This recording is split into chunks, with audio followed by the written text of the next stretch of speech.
Estamos de volta com o programa Conversa com a Fonte na OTV e o assunto desta semana é a internet.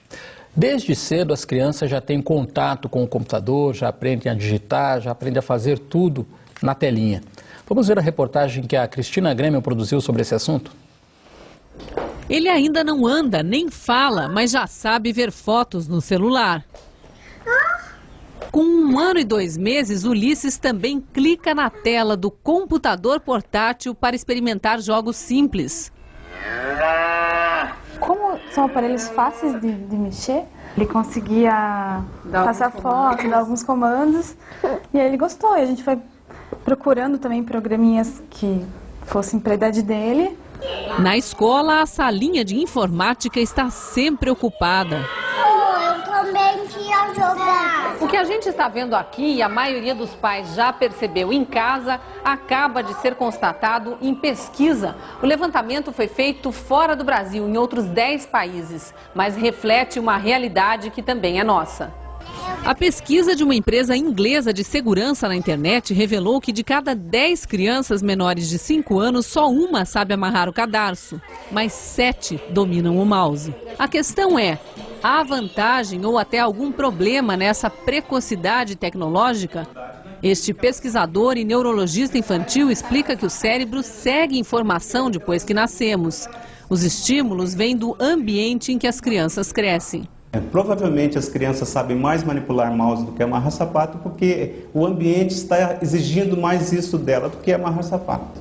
Quanto mais estímulos o cérebro receber, maior será a quantidade de conexões entre os neurônios, o que garante mais habilidades. Manipular o computador nesses primeiros anos de vida, por um certo período, por um tempo curto, que a criança possa desenvolver uma série de aptidões, é ótimo. Agora, ficar no computador o dia inteiro provavelmente causará prejuízo a ela. Principalmente nos primeiros 4 anos de vida, a criança precisa sentir o cheiro, precisa sentir a consistência, para que ela desenvolva outras habilidades cerebrais. Olhando os amiguinhos de 3, 4 e 5 anos diante da tela, é fácil entender o fascínio.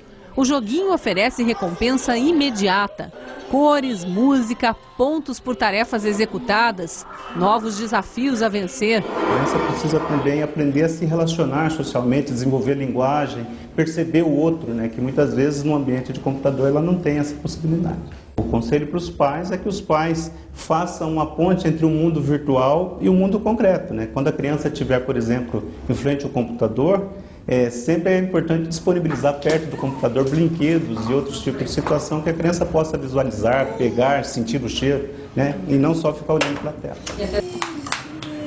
O problema é convencer as crianças, né, a trocarem o computador, a tela do computador pelos brinquedos, Cíntia. Acho que você cria um desafio também para quem, nas escolas, né? Não dá mais para você ensinar da maneira tradicional, você precisa...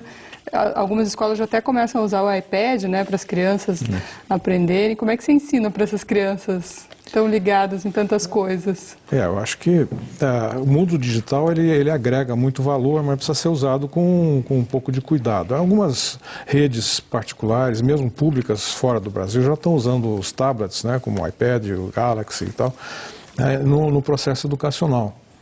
Mas se a gente reparou aquele vídeo lá, a mesma criança que no iPad estava dando um show de bola, depois que ela pegou um brinquedinho físico e encaixou as peças lá, bateu palma para si mesmo. Quer dizer, talvez ela tenha dado mais valor àquele brinquedo do que ao iPad, né? As duas coisas não são excludentes. O mundo real e o mundo virtual. O mundo virtual é um apoio muito forte e precisam ser usados com balanço, né, com equilíbrio, para que a gente possa tirar vantagem dos dois lados e limites. Acho que é uma coisa importante. Agora, a criança na internet é sempre um perigo muito grande, né? Na verdade, sim, até como foi citado, o pai intermediar esse acesso da criança na internet ele é muito importante, porque hoje é muito fácil, por exemplo, surgirem sites inesperados, de uma forma ou de outra aparecerem imagens que também não são esperadas, indevidas. Então, o pai observa sempre o que a criança está acessando. Em alguns casos, até aplicar filtros. Existem programas onde você pode configurar esse tipo de sites pornográficos, por exemplo, são bloqueados. Se por um acaso, por um erro, né, por algum... Às vezes não é nem o uso indevido pela criança, mas porventura, se acontecer alguma coisa, isso não vai aparecer. Então, na verdade, juntamente com esse crescimento do uso da internet pelas crianças, que é muito próspero, é muito ativo, muito importante, tem que ter esse acompanhamento. Quer dizer, tem que ter também o seguinte, né? Os pais, eles têm que se modernizar para aprender como é que você bloqueia um site no computador, porque as crianças já sabem os endereços. Quer dizer, os pais também têm que procurar a tecnologia para se defender, para defender a família. Exato. Muitas vezes são até as crianças que ensinam os pais como usar determinados programas, determinadas funções do computador. Né? Então, realmente saber como que é um bom acesso, saber o que pode acessar. Porque geralmente quando uma criança, um filho, né, ele vai sair, vai para uma festa, vai se encontrar com os amigos, geralmente a mãe, o pai perguntam, né, quem que são seus amigos, para onde que você vai, que horas que você volta. Mas dificilmente você entra na rede social do seu filho e verifica quem são os seus amigos, até que horas que ele está usando a internet, quais tipo de relacionamento e conversas que ele tem. Então, esse conhecimento mínimo, básico pelos pais é muito importante para poder acompanhar, para não sair correndo atrás dos filhos depois. Né? E você acha, Fernando, que é ideal que os pais acompanhem os filhos assim, enquanto eles estão na internet? E a partir de que idade ele já pode ter uma certa autonomia? Olha, eu digo que, por exemplo, todas as crianças, incluindo aí os adolescentes, todos eles são responsabilizados através dos pais. Ou seja, se caso aconteça alguma coisa, porventura que uma criança ou adolescente tenha feito, quem vai ser responsabilidade é o pai. Então, até o momento que ele deixar... Até os 17, 18 anos, até o momento que ele pegar na carteira de motorista dele, acho que o pai ele tem que fazer isso. Porque, inclusive, por exemplo, adolescentes que mandam mensagens em redes sociais e e-mails de difamação contra os colegas na escola, por exemplo, se por acaso sofrerem alguma ação de indenização, quem vai pagar, literalmente, quem vai ser responsabilizado são os pais. Então, eu acredito que não tem idade. Você tem que estar sempre acompanhando, a questão não é bloquear, mas ajudar, mas monitorar, acompanhar o uso para que não tenha nenhuma dificuldade. Mas eu acho que bloquear alguns sites ou algum tipo de site Sim, é importante, criar esses filtros, né? A outra coisa é estabelecer um horário, como tudo na vida, é a disciplina do horário das 24 horas. Exato. Né? E a outra coisa que é importante é você ter a plena consciência de que você pode monitorar o que está sendo feito pelo filho, mesmo você não estando perto. Porque se você deixa habilitado a gravação do histórico da navegação, você pode, depois que o filho saiu, a filha foi embora, você dá uma olhada naquilo ali e ver se por acaso foi para alguma coisa indevida ou ficou muito tempo num site de jogos que pode trazer prejuízos para a visão, muito tempo de uso, tendo sinovite. Aí você chega depois e conversa, né? Agora, para conversar, precisa ter um mínimo de fluência digital. Porque hoje em dia a barreira que você cria com o filho, você sendo um pai ou uma mãe analógica e o filho digital, às vezes é muito difícil de fechar. Conversar, né? Porque aí ele vai buscar a informação no outro lugar, né? E às vezes esse lugar pode ser bom e pode ser indevido. Então, assim como antes, quando os pais e filhos não dialogavam, quando ambos eram analógicos, né? Quando a coisa não funcionava, o filho ia buscar informação ou apoio ou qualquer coisa fora de casa. E agora, com a gente podendo estar fora, podendo estar no mundo inteiro ao mesmo tempo, a criança podendo estar no mundo inteiro, se a gente não negocia isso, o espaço, a navegação e explica por quê, mas para isso a gente precisa entender. Então, aqueles que têm alguma dificuldade de entender, os pais e tal, não digam assim, mas é melhor você não perder tempo no computador. Aprenda. Acho que é fundamental aprender e estar na onda, na frequência que as crianças estão. Às vezes os pais podem pensar, não, mas ele fica em casa, ele não sai, não tem nenhum problema, ele usa a internet aqui em casa, mas talvez aí que mora o perigo. Né? Então, às vezes, até uma dica, por exemplo, você disponibilizar, deixar o computador na sala, no lugar onde todos passam, né, a tela esteja visível, é um grande ponto de segurança também. A Cíntia tinha falado há pouco de que as crianças também aprendem usando o computador. A gente vai ver agora uma experiência na região de Guarapuava, onde cada criança tem um computador na sala de aula. Vamos ver? Nessa escola, a criançada usa o computador o tempo inteiro, na aula de português, matemática, ciências, artes. E o acesso ao mundo digital começa bem cedo. Aqui, crianças de 4 anos já teclam as primeiras lições no computador. E muitas demonstram habilidade ao usar o novo companheiro de estudo. Aperta esse botão. Você já sabe mexer? Sabo. É fácil? É fácil. E até na hora que a criançada dá trabalho, os computadores ajudam os professores. Quando eles choram alguma coisa, você diz assim, vamos ter aula de informática, vamos mexer nesse computador, e eles já ficam alegres. Cada um dos 380 alunos tem um computador portátil. É uma coisa bom de usar por causa que a gente aprende a mexer na internet, no computador e isso, várias coisas. A novidade chegou no fim do ano passado e deu uma injeção de ânimo na garotada. A gente percebe assim que é muito bom mesmo, muito proveitoso, os alunos aprendem realmente, eles se sentem mais motivados para estudar. Tem coisas que a gente não sabe, eles já pegam, eles não têm medo das coisas novas, eles não têm medo, né? Então eles pegam, eles já... Tudo que se imaginar, eles já mexem, já fazem vídeo, fazem foto, sabe? Fazem coisas incríveis. O bullying é uma espécie de xingamentos, brigas sem motivos. Maria Eduarda ainda está aprendendo a usar as ferramentas. Tipo, quando a pessoa fala as coisas, assim, é meio difícil. Já perdeu muito o trabalho. Daí tem que fazer tudo de volta. Tem que, mas eu faço. Um professor é responsável por tirar as dúvidas. O que aconteceu com o computador?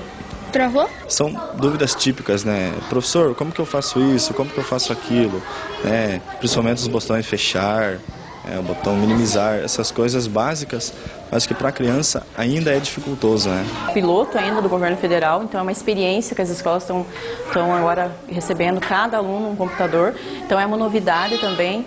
Com certeza vem para melhorar a aprendizagem, mas ainda nós estamos se adaptando, né? Tem alunos que têm computador em casa, mas a maioria não tinha, né? Então para eles também é uma novidade. Se eu pudesse, o que se faria? Levava para casa. Bom, ali a gente viu a menininha falando que sabe, né, usar o computador, mas as crianças com 4, 5 anos já estão aprendendo a usar o computador, quer dizer, por isso que é fundamental que os pais também aprendam, né? Porque senão daqui a pouco não vai nem ter essa diferença aí que o Gui falou anteriormente, que os pais têm que procurar se atualizar, porque eles nem sabem usar o computador. Exato, se ele não souber a linguagem, usar a mesma linguagem que o filho ele usa, muitas vezes ele vai se perder em algum comentário, em alguma orientação, alguma explicação que ele tenha que dar. Então, saber de que forma que o filho está usando, quais são os programas, até mesmo aquele joguinho que o seu filho gosta de usar sempre, procurar conhecer, ficar do lado, acompanhar, porque muitas vezes, a partir desse momento que a criança ela precisar de alguma ajuda, é muito fácil você buscar qualquer informação hoje na internet, sejam elas positivas ou negativas. Então, se ele souber instruir o filho, ensinar o filho dele a ter esse bom uso, o uso seguro da internet, então para toda a família, ele vai ter muito mais sucesso na educação dele. Lembrando que hoje a internet, sem sombra de dúvida, é indiscutível você se desligar hoje e daqui para frente, acredito, né, da internet. Mas as atividades diárias, atividades que são saudáveis na rua, com os amigos, elas são muito importantes também. Então, você saber qual que é o potencial do computador, é também importante. Se eu só ver o computador como uma coisa negativa, eu vou perder muita coisa. Se eu só ver o computador como uma porta aberta que não existe nenhuma dificuldade, eu também posso perder algumas coisas. Então, eu tenho que saber os limites do computador e saber todas as capacidades para que eu possa ter um uso próspero dele. Cíntia. Eu acho que ela falou, uma menininha estava falando de bullying. Acho que o Fernando pode falar um pouco também, porque a gente vive essa questão do cyberbullying agora, Exato. Né? A gente amplia esse problema. É muito fácil hoje você cometer o cyberbullying, né? E ele não é somente pela internet, somente por e-mails. Hoje é muito fácil, muitas crianças têm telefones celulares e nele tem câmeras. Né? Você pode filmar uma criança, postar na internet e fazer algum comentário difamatório, por exemplo. E na verdade, esses casos estão aumentando cada vez mais. E cruzam aí com outros delitos, com outros crimes, como, por exemplo, até a própria pedofilia. Um caso, por exemplo, que aconteceu, uma criança ela foi filmada pelos amigos pelo celular, né, dançando, fazendo algumas coisas que naquele momento, em nenhum outro momento deveria, e pelo simples fato de uma criança, um adolescente, passar por uma outra criança via Bluetooth, né, que todos os aparelhos possuem, e depois passa por algum adulto, começa a distribuir, já caracteriza o crime de pedofilia. Então, às vezes, o cyberbullying é uma coisa que ela tem que ser dada uma atenção maior, não só pelos pais, mas pelos educadores, que muitas vezes passam a maior parte do dia com as crianças. Então, saber identificar, saber prever isso, saber bloquear algumas dessas coisas são muito importantes também. Agora, Gui, a gente está aí, vendemos o ano passado mais computadores do que televisão, né? Esse ritmo vai continuar crescendo. O que você imagina que vai acontecer daqui 10, 20 anos? Que cuidados a gente vai ter que ter para que não vire a internet um território hoje como são as nossas ruas, cercado de violência e de crimes?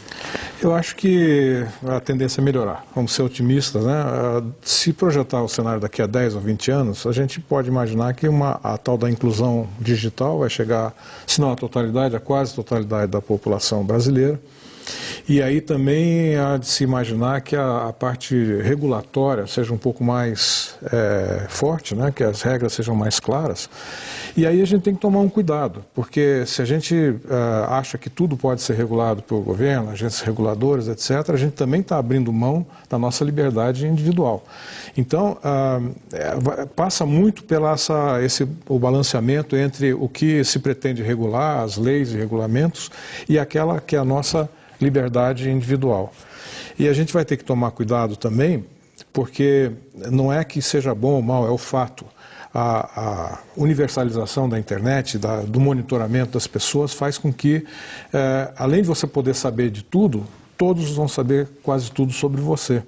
Então, a gente saber aquilo que a gente abre mão de informações pessoais são importantes, né? Tá certo. Eu agradeço muito a participação da Cíntia Scheffer, editora de Tecnologia da Gazeta do Povo, do advogado Fernando Pérez e do empresário Eduardo Guide Manuel. O Conversa com a Fonte fica por aqui, nós voltamos na semana que vem. Até já.